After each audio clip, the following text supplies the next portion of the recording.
Hey loves, welcome back to my channel. If you are new here, my name is Faith, and today guys, we'll be checking out how England was created. And you guys, I'm so excited for this. If you are yet to subscribe to this channel, please consider subscribing, give this video a massive thumbs up, comment, share, and do all the good stuff. And without much ado, let's check out this video guys.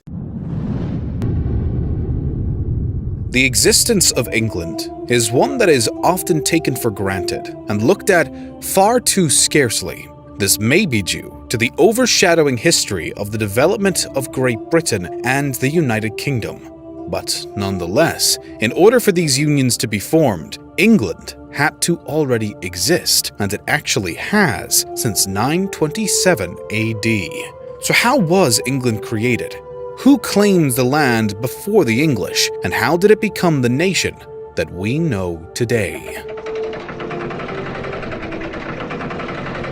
As the Roman Empire began to fade from the British Isles, the area of modern-day England started to see a wave of migration from Anglo-Saxon Germanic tribes. According to some historians, after the Romans left, the native Britons came under attack from the nearby Picts and Scots, and subsequently welcomed some of these Anglo-Saxons in hopes that they would push out the other invaders.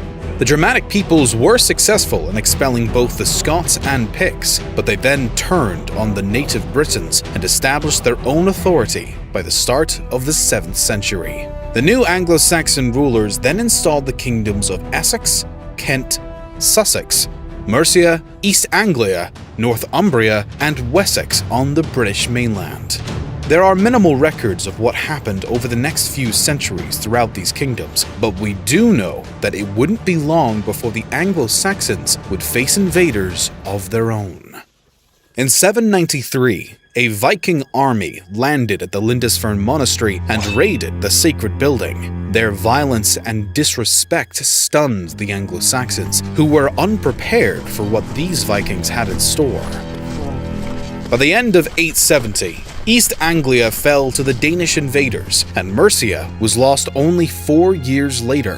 As the Vikings seized Northumbria next in 875, Wessex was the only remaining major kingdom under Anglo-Saxon authority. When the current king of Wessex, Ethelred, died, his younger brother Alfred was left to protect his kingdom's independence. At first, he did so by paying off the Viking aggressors, until he was eventually prepared to lead an army against them. This culminated in the Battle of Edington, which left the Danes utterly routed and ended their attempts to capture Wessex. A power vacuum in Mercia around the same time resulted in King Alfred also gaining control of the kingdom, and instead of establishing a new monarch, he placed an alderman in charge. This nobleman would answer to King Alfred himself, and kept the King of Wessex as the ultimate authority throughout both regions, although a part of Mercia would be ceded to the Vikings. After the death of the King of Wessex and the contemporary leader of Mercia in 911, Edward the Elder and Ethelfled each became their respective successors. Together, these new rulers began to increase the pressure that had already been put on the neighboring Danelaw. In 917, Ethelfled expanded her lands to the north, and Edward was able to incorporate all of East Anglia into his kingdom. As Ethelfled pushed forward with the expansion, she managed to extend Mercian territory all the way up to York, where the locals decided it would be best to simply pledge loyalty to her as opposed to fighting. Although Ethelfled shortly died, her daughter, Elfwin, was supposed to take her place and continue on the current course. Unexpectedly, though, the Mercian people quickly ousted their new leader and accidentally created the perfect opportunity for King Edward from Wessex to seize all of Mercia not long after. In 918, the Anglo-Saxons continued farther into Danelaw territory and slowly gained more and more land for themselves. By the time of Edward's death in 924, the newly acquired neighbors of the Anglo-Saxons had all pledged allegiance to the king. This put the Anglo-Saxons in a confident position as Edward's son, Aethelstan, took over the kingdom. Around this time, Ethelton's sister would marry the local Viking ruler Sihtric, who still controlled Northumbria. Ethelstan marched on, and was finally able to bring the Kingdom of York under his crown as his sister's husband passed away. This left Northumbria up for grabs, and the king swiftly consolidated it as part of his kingdom. This is generally the time that most historians view the Kingdom of England as having been created. But the situation was not exactly so simple. Aethelstan was not done trying to expand his kingdom however he could, and although he did term himself the King of the English at this point, it was still not quite what we know as England today. Aethelstan decided to give an invasion of Scotland a chance to see if he could reach his authority even further. The Kingdom of Scotland, or as it was known at the time, Alba, was at a disadvantage against the English, and therefore appealed to the other remaining sovereign states for assistance. This prompted an alliance between Constantine II, King of Alba, Olaf Guthrum, King of Dublin, and Owain, King of Strathclyde. With King Olaf at the helm, the alliance faced the English at the spectacular Battle of Brunanburh. Though it is unknown exactly where this battle took place, it is certain that the alliance was severely crushed by the English invaders. The casualties on both sides was disastrously high, but Aethelstan and the English were without a doubt the victors. It's believed by many that this clash may have truly solidified the unity of England and stirred up a new sense of nationalism and pride amongst the English people. Nonetheless, it didn't result in the incorporation of Alba nor Strathclyde into the Kingdom of England, as both stayed independent. England, on the other hand, would have to prove its ability to do so.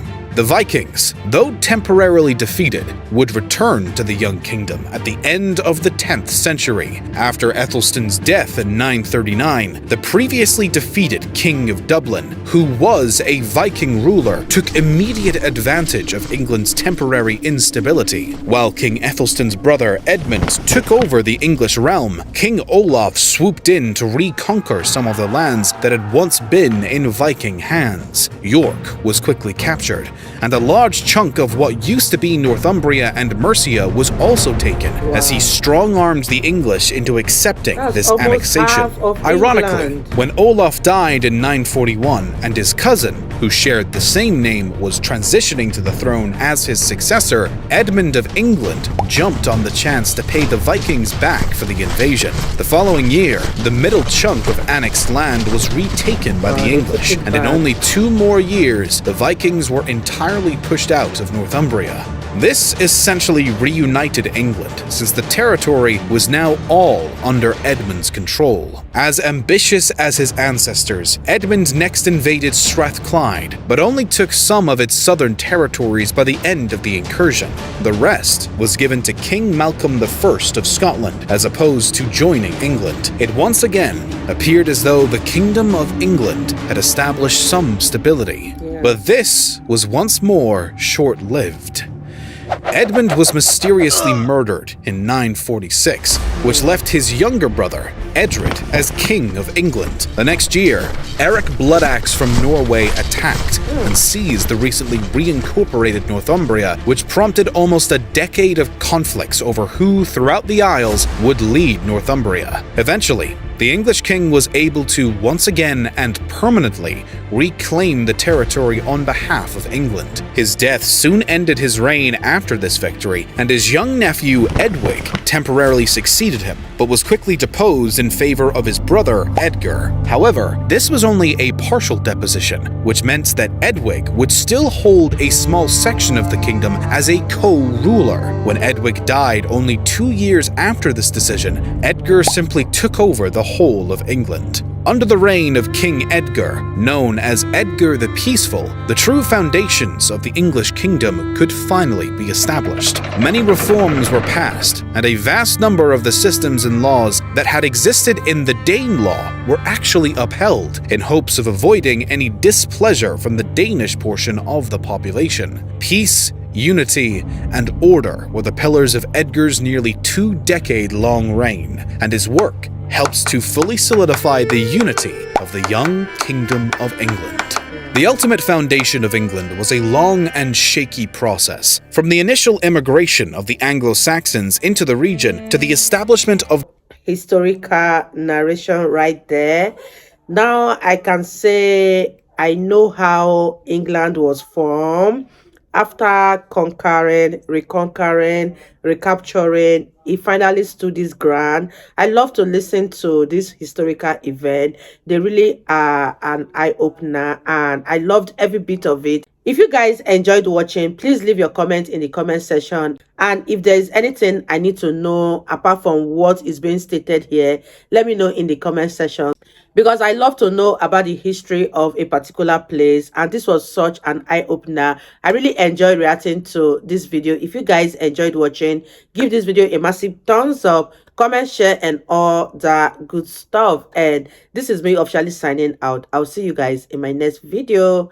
Bye guys.